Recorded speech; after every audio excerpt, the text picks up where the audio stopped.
You call yourself a healer of the unseen, a vessel for invisible wounds, and the wind murmurs back to you. Yes, you are needed. You are told your tenderness is medicine. Your tears are offerings. Your ache is holy. You have learned to open your heart like a cathedral to every lost soul seeking sanctuary. And so you do. You let the broken kneel at your altar. You let the aching sip from your marrow. You call this compassion. You name this gift. You say, I feel what others hide. I see through masks. I carry what others cast away. But child of depth, there is a price for this vow of feeling, and the soul always remembers what the mind forgets. Before we begin, take a moment to like and subscribe. The more you engage and stay with the content, the more YouTube shares these timeless insights with others. By doing so, you're not only helping this channel grow, but also spreading Carl Jung's transformative wisdom to those seeking meaning and inner truth. Let's dive into the depth of the psyche together. There is a silence that follows those who have given too much. A silence not of peace, but of depletion. And you, dear one, carry that silence like a second skin. You've mistaken empathy for redemption, self-erasure for love. You have become fluent in other people's wounds, but illiterate in your own. There is a sorrow in that, a quiet betrayal that echoes beneath every yes you utter when your body aches to say no. You call yourself sensitive, but sensitivity without sovereignty becomes sacrifice. You believe you are loving, but what if your love is a mask for fear that if you stop giving, you will be abandoned? Fear that if you stop listening, your own voice will scream. Fear that if you stop holding others, you will crumble under the weight of what you never held for yourself. This is the ache, beneath the ache the archetypal wound of the orphan, the priestess forgotten by her own temple, the child whose gift was never protected. And now, you wander through relationships like a lantern in the dark, searching not to illuminate others, but to remember your own face. There is danger here, not the sharp kind that cuts, but the soft kind that erodes, the danger of becoming useful, of becoming spiritual currency for those who cannot feel themselves. And when your gift goes unnamed, unguarded, it becomes food not for demons in the night, but for ancient patterns that have learned to feed on your light. They come not as monsters, but as lovers, not as abusers, but as those who just need you. They come in the form of every soul you feel destined to fix. But you do not fix, you merge. And in merging, you vanish. I once dreamed of a cavern beneath the sea, where empaths gathered with open arms and hollow chests. They were luminous, glowing with other people's sorrows, but none of them remembered their own name.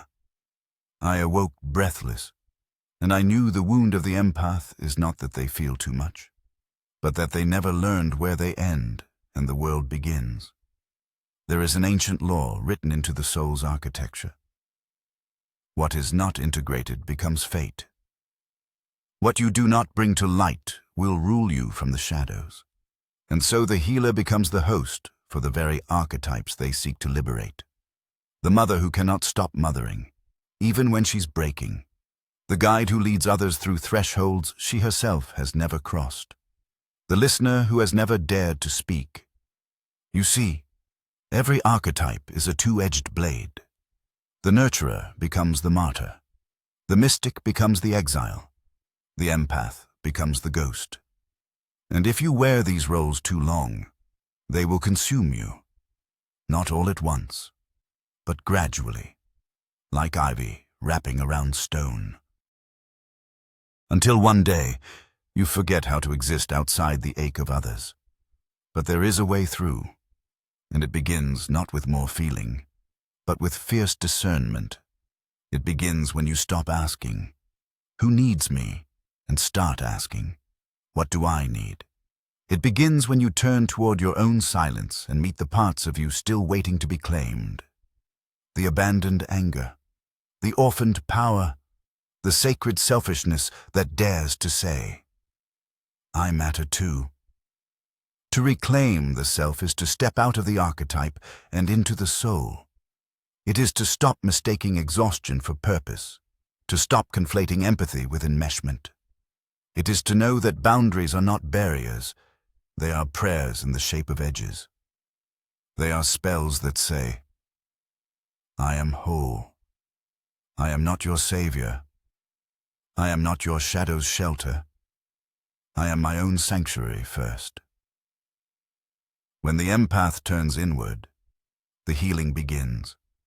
Not the kind of healing that sparkles or seduces, the raw kind, the kind that breaks before it builds, the kind that reveals how much of your life has been spent performing connection while bypassing intimacy with yourself. But you must walk this path, because the truth is this: you cannot offer presence if you are absent to yourself. You cannot hold space if you are always vanishing. And as you begin this work, this sacred, gritty, terrifying work, you will feel everything again. But differently. No longer porous. You will feel with precision, no longer entangled. You will feel with integrity, no longer possessed. You will feel with power. You will begin to see that true empathy is not drowning in another's ocean. It is knowing how to swim beside them without forgetting the taste of your own breath. I have seen many return from this descent, some shattered, some silent, all more whole. They come back not as saviors, but as sovereigns. They carry not just light, but fire, not just compassion, but clarity. They have wept for themselves. They have walked through the forest of projection and come out naming their needs like sacred herbs. They no longer seek to be needed. They seek to be known. So now, dear soul, if you find yourself trembling at the threshold of this truth, do not retreat. Your suffering was never weakness. It was initiation. The ache was the opening.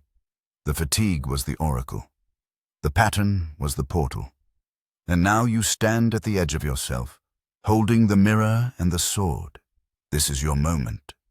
To choose the sacred over the sacrificial, to reclaim your voice from the whispering ghosts, to become not the empath the world consumes, but the empath who remains whole. Now, if your spirit has stirred in this invocation, if your own mirror has fogged in recognition, I invite you into a final act, a symbolic gesture, a ritual through number. In the space below, leave a single number not random, but resonant. Let it rise from the deep well of your own truth. Let it signify what most echoed within you. Leave down 1, if you are ready to begin the journey of individuation to become whole, not hollow. Leave 3 if you felt the pull of the sacred feminine or sacred masculine reclaiming voice through you. Leave a 5 if you are shedding the martyr and stepping into sovereign empathy. Leave 7 if you have known the void and are learning to love what it has to teach. Leave 9 if you have walked through collapse and now rise as the wounded healer who finally turns inward. Let your number be more than a comment. Let it be a candle lit in the cave of the collective. Let it be your soul saying, I see, I feel, I remember, and I choose to return to myself. With it, you become a temple, a space where others may be seen, but not at the cost of your own vision, a field where pain may be felt, but not where your soul is sacrificed. This is a deeper calling of the empath, not to be good, but to be whole. Not to be loved, but to be known. Not to rescue, but to remember. Remember. Remember who you were before you learned to disappear into other people's needs. Remember who you were before the archetype of the healer took hold of your nervous system. Remember that feeling deeply does not mean you must carry what was never yours. You were not born to bleed for others. You were born to become yourself. And that self, it includes your pain. It includes your anger. It includes your enough. The empath, when integrated, becomes a force not soft, but sharp, not passive, but potent, not reactive, but radiant. You no longer dim your truth to keep others comfortable. You no longer shrink in the presence of pain. You stand in it, with it. And because of that, others find their own strength. Not by feeding on yours, but by remembering their own. This is the paradox of true empathy, that by feeling less of others, you become more available to them, because you are no longer entangled. You are no longer fused. You are no longer losing your life force every time someone cries. You are rooted, and in that rootedness, something ancient stirs. The archetypal healer awakens not the wounded child playing savior, but the elder soul who knows to love others. I must first contain myself. You will not find this teaching in praise or sentiment. You will not be celebrated for saying no. You will not be applauded when you walk away from chaos, but your soul will know. It will breathe again. It will expand. It will remember. And then, so will you. The soul that feels too much is often praised as holy. But I tell you, this unchecked empathy becomes a subtle form of possession, not by spirits in the folkloric sense, but by complexes, emotionally charged psychic fragments that split off when pain cannot be integrated. These fragments develop lives of their own, hijacking your choices, attaching to your relationships, animating your behaviors without your awareness. And the empath is especially vulnerable to this fragmentation because their psychic boundaries are not firm walls, but trembling veils. You believe you are helping, but are you? Or are you repeating? You find yourself pulled towards the same archetype again and again. The wounded child, the broken lover, the angry soul. No one else dares to touch. You say, I see the good in them, but what you see is a projection. It is the exiled part of yourself, the unmet innocence, the silenced voice, the abandoned rage that you have draped over them. You do not love them as they are. You love what you hope they will become. And in this act of hope, you deny reality. You turn your back on the very truth that would set you free. There is danger here. The danger of spiritual bypassing, of mistaking your pain for intuition. The danger of psychic enmeshment, of believing that love means losing the self. The danger of archetypal inflation, where the healer becomes an identity, so inflated it collapses under its own weight. The empath, who does not turn inward, becomes consumed by outward need. You will find yourself exhausted, not from caring, but from forgetting yourself entirely. And then you will wonder why your joy is gone, why your body aches, why your dreams turn dark. It is because you have become the sacrificial lamb of your own psyche, bleeding for causes that never asked to be yours. The unconscious does not care about your intentions, it cares about your integrity. If your empathy becomes your escape from facing your own darkness, it will turn on you, gently. At first fatigue, small betrayals, unspoken resentment, then, more loudly, illness, addiction to emotional drama, sudden collapses of trust. Eventually, the very people you tried to save will become the mirrors of your disowned parts. And if you refuse to see this, they will turn cold or cruel, or they will disappear. And you will be left holding the grief of not being chosen again. But this grief is not new. It is ancestral. It is archetypal.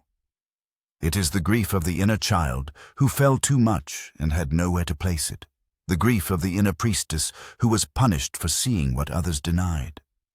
The grief of the old soul who mistook empathy for destiny, forgetting that even the sacred must rest, must rage, must be whole. I once saw in a vision a woman made of water, beautiful, translucent, shimmering with love. Wherever she walked, Flowers bloomed. People knelt before her and drank from her. But slowly, the woman began to sin. Her hands disappeared, and then her legs, then her face. And the people kept drinking, and she let them until there was nothing left but a puddle, and the puddle whispered. But I gave them life, and in the silence no one answered. This is the fate of the unawakened empath, to disappear and call it service, to bleed and call it light, to drown and call it love. But your soul was not born to be consumed. It was born to incarnate, to take form, to remember. And so I ask you now, not as a prophet, but as a mirror. Where have you disappeared? Into whom have you poured yourself? And what would it mean to gather your waters back into yourself? Empathy is not meant to empty you. It is meant to reveal you, not the you that others use, but the you that chooses. And to choose you must confront your shadow, the part of you that resents the very people you love, the part of you that manipulates through kindness, the part of you that says yes when your body screams no. These are not sins, they are signals. They are cries for your return. You must be willing to stop playing the saint. You must be willing to see that your sensitivity without sovereignty is a leash, that your caring without consciousness is a cage, that your love without discernment becomes codependency dressed in white. And yes, it will hurt to dismantle the identity, to stop saying I am the one who helps, to start asking, what do I truly need, because you have needed for so long and not dared to name it. You have longed for so long and not dared to claim it. You have been so trained to abandon yourself that when love finally comes, you do not recognize it, because it does not require your sacrifice. But real love never does. It does not need your pain as proof. It does not require your tears to feel valid.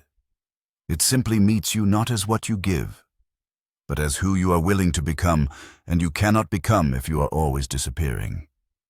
So begin now. Begin with your rage. Begin with your exhaustion. Begin with the part of you that is tired of being good, tired of being needed, tired of being everything to everyone. That part of you is not your weakness. It is your threshold. It is the guardian at the gate, the final voice before you cross into wholeness. Listen. Let it rise. Let it burn. Let it speak the truth you have buried beneath. I am fine. You are not fine. You are unfinished. You are sacred. You are sovereign. You are more than your empathy. You are more than your pain. You are more than the role the world assigned to you. You are self-unfolding, breaking open, remembering. And if you follow that thread inward, if you sit with your shadow and do not run, you will begin to feel something you have not felt in years. Yourself. To feel yourself again is both resurrection and death. It is resurrection because you reanimate the parts that have been frozen in performance and sacrifice.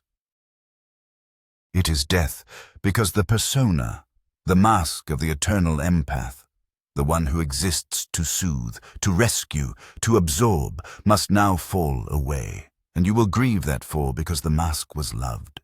It was needed. It earned you closeness. It spared you confrontation, but it also cost you your center. You will miss being wanted for your giving. You will miss the subtle power that came with always being available. But you will not miss the hollowness. You will not miss the collapse after another energetic rescue. You will not miss the silence you endured in order to stay lovable, because now your body no longer tolerates self-abandonment. Your nervous system rebels against the lie. Your dreams show you what your mouth still dares not speak. This is the initiation, the place where archetypal energy begins to shift inside you, not by force, but by recognition. You do not destroy the inner empath. You mature it.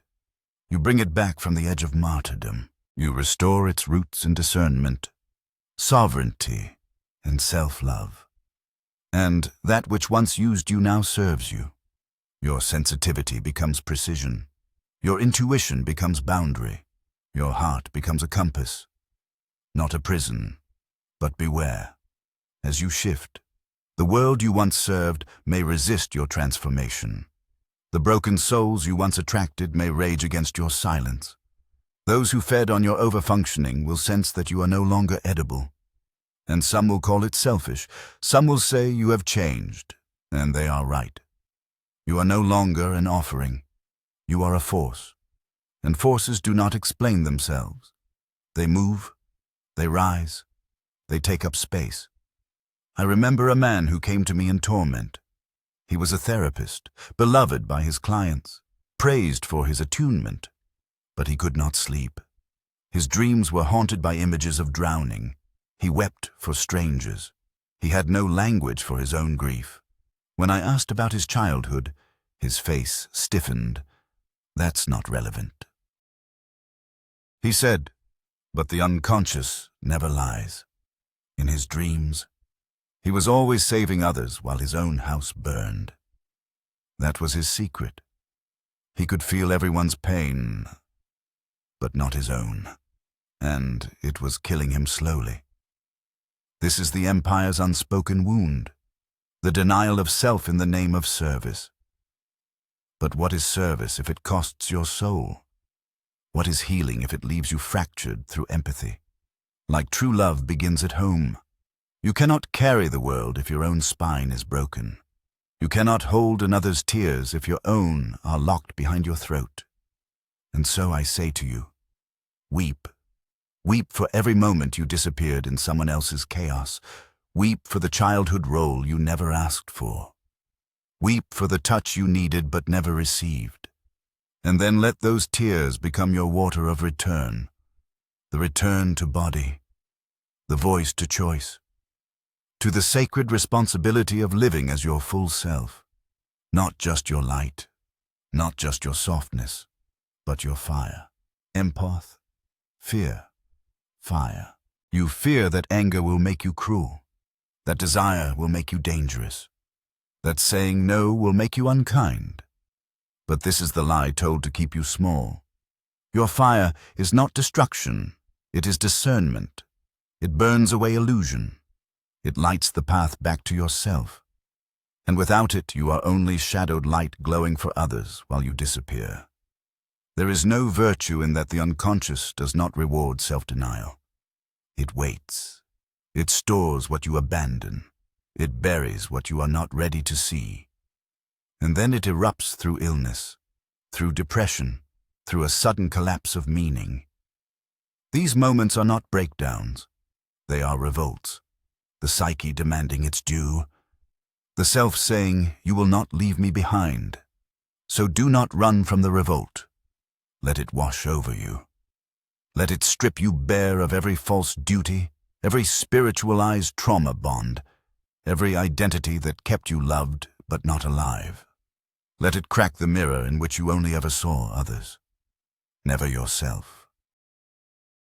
And in the shards of that mirror you will see it, the eye that has always been watching, the watcher behind the feelings, the self beneath the rose, the eternal witness.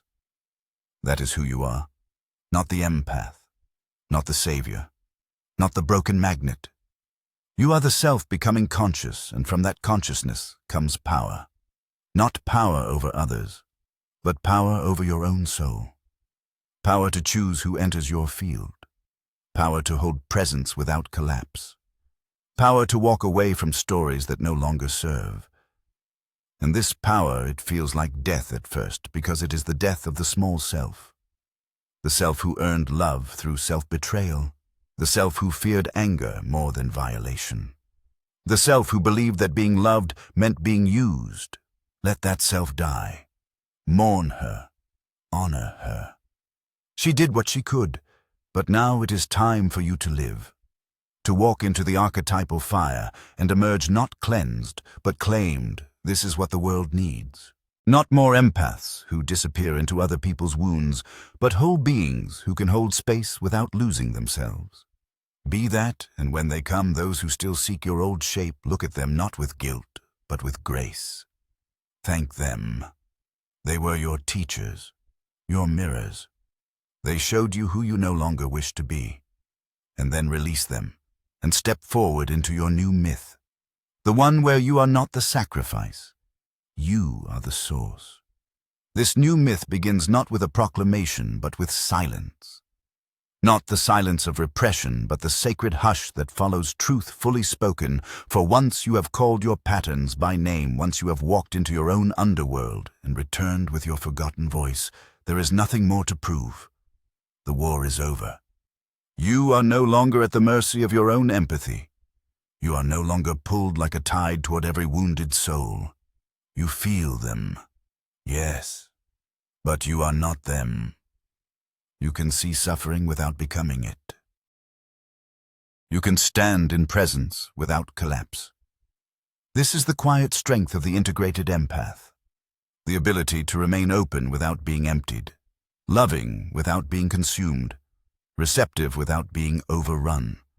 There is a dignity now in your sorrow, a shape to your compassion, a border around your kindness. You give but no longer at the cost of your spine.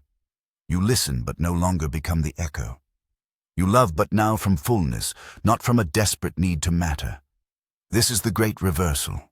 What once drained you now empowers you. What once broke you now becomes your boundary.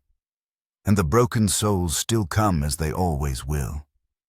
But they do not stay, for something in your new presence tells them this one is not for possession. This one no longer bleeds on command. This one is lit from within. You begin to attract not the ones who need you to save them, but the ones who have saved themselves. Souls who are not looking for a rescuer, but a mirror. Not to complete them, but to reflect what they have become. And in this a sacred dance begins no longer a looping trauma, but a spiral of growth. You see, individuation is not separation. It is union through distinction. The empath who knows their shadow becomes a bridge, not a sponge. You do not lose your sensitivity. You refine it. You do not lose your depth. You direct it. You become an embodied soul. And the soul embodied becomes medicine. Not the kind you force upon others, but the kind that radiates simply by being. You become misincarnate. Not because you are perfect, but because you are whole. You are no longer waiting to be seen. You see yourself. You are no longer waiting to be healed. You tend to your own wound. You are no longer waiting for permission. You are already initiated. And when the old urges return, and they will, you will know them not as failures, but as echoes. You will feel the pull to fix, to fold, to disappear. And instead of obeying, you will pause. You will breathe. You will remember, I am no longer that story. I no longer trade my soul for love. You will rise from the inside out, and the world will respond. Some will leave those who fed on your absence. Some will resist those who knew only your servitude. But the ones who stay, the ones who now arrive, will bow not to your pain, but to your presence. They will meet you in the space you once hid. And there a new world begins, a world where empathy is not currency, but communion. A world where sensitivity is not suffering, but strength. A world where the empath becomes sovereign. And from that sovereignty becomes truly able to love. And so the warning has become an awakening. What began as darkness has become clarity, not by denying the shadow, but by dancing with it, not by silencing the pain, but by singing it into form. You are not what happened to you. You are what you chose to become. You are not the road the world wrote for you. You are the myth you are now writing. And this myth is not about bleeding. It is about becoming. So gather your waters, old soul. Speak you know with love. Let go of the ones who only loved your weakness and return to the seat of your own being, to the temple within your chest, to the fire that never needed permission. This is yourself, and the self once remembered cannot be forgotten. So walk, roll, sin, rooted, loved by you.